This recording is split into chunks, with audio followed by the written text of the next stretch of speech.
Hey friends, Christine here, and I'm going to share with you a little experimenting that I need to do because I'm making elements for a journal, and I want to emboss some velvet. And I know you've probably all seen it done with rubber stamps, which I do, and it works great and it's wonderful. But I want to show you some other things that you might have that you could use, and to give you some ideas to explore on your own. So the first thing I have is this metal type, from a letterpress shop. So I'm going to use this because it happens to be the initials of the mythical owner of the journal I'm currently making, whose name is August Davenport. I'm going to tape them down because you don't want things to move. You want the fabric not to move. You want your printing structure not to move, and you don't have to be fancy with it. You just want it to be as still as possible. Okay, then we're going to take the old Tim Holtz vaporizer. Love this sprayer. Gives the easiest, finest mist around. And then I'm going to take a piece of purple velvet. I'm just going to lay it here and press for 10 seconds. And sometimes it sticks to the iron. The iron is set on linen, so it's super hot. And there you can see it. It is beautiful. Can you see it? How do we get it? There we go. It is beautiful. The letters AD for August Davenport. I really love this fabric. This velvet is very nice. So that's something I should mention. These same techniques that I'm using will not work on micro velvet. I have some here, somewhere here. I was just doing some tests on this one. You can't even see it, can you? Anyway, it was micro velvet that I got from Joann's. I thought it was going to work, but it is not thick enough. The pile of the velvet is not thick enough. You can't see the impression. So that's one thing to consider, that you want to get velvet that's nice and thickish. This happened to be from a dress that I bought at a tag sale a year or two ago, and it was $4 for this full velvet dress. So that was a find for me. So okay, so what else could you use? Well, I'm going to try this. I've not tried this before. It's a wood block. I don't see why it wouldn't work. I'm going to do the exact same thing. And I don't want it too wet there. I'm going to lay this down, right, like so, and press. And I usually do it for about 10 seconds. Okay, so that time the wood really stuck to it. Oh, but look at that. That is like gorgeous. All right, so I went over my AD, but that's okay because I'm not using this anyway. This is just a scrap for experimenting.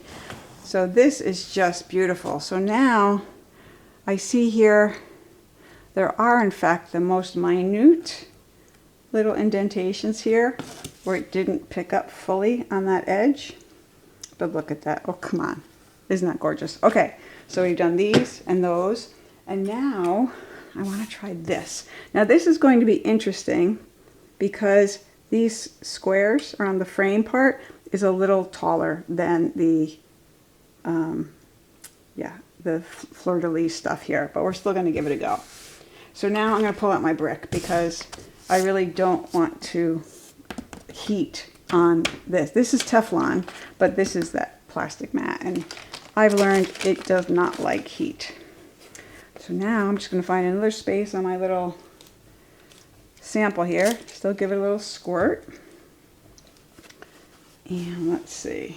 I'm just going to wing it here where it's going to go. That should be fine. I'm going to put parchment down so I don't hit the plastic on my brick. And now I'm just going to press 10 seconds. Now if I could think of a way to get to the edges of that piece, where it's a little bit lower, I would try it.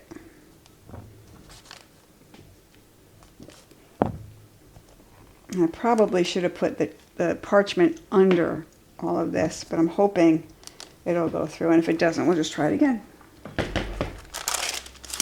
I see so here, I'm going to try and hit these parts. I can't hit that part without hitting the plastic, and you know, that's going to make a mess. So now it's kind of stuck to it. Oh, but look at that. Oh, and the metal stuff is hot. So be careful when you peel it off. But look at that. All right. That's pretty great. In fact, that's really pretty. I could see a lot of uses for that. See that? Okay.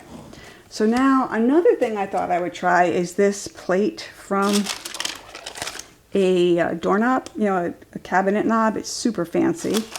And let's give that a go and just see what happens. Again, it has parts that are raised up a little bit, but I think if this one worked, then I think this one will also produce a fun pattern. All right, that's way more water than I need. I just take some of it off.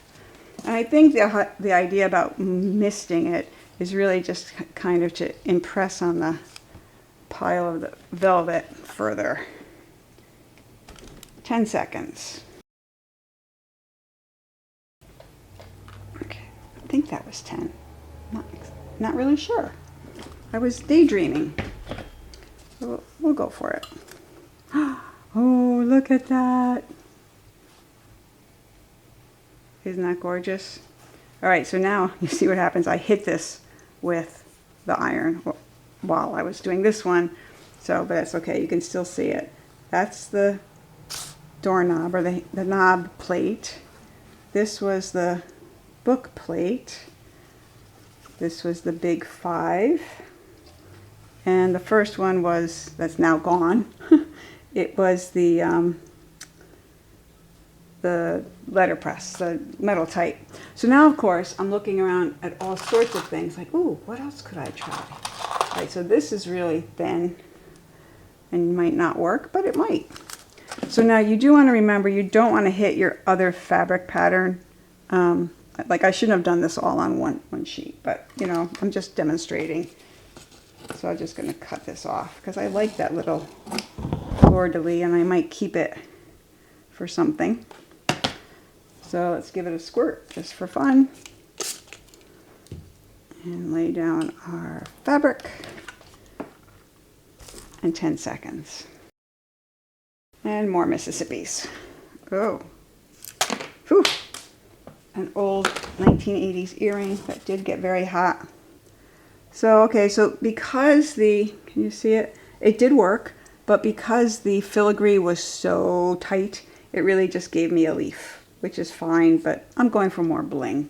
So I'm going to poke around more my jewelry findings and see what else do I have. I mean, I have lots of metal type from various things, and also, frankly, I have access to a type shop, so I can go get more.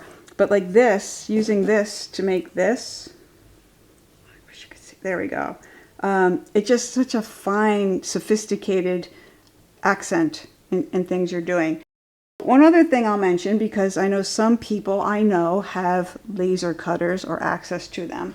I was able to do this.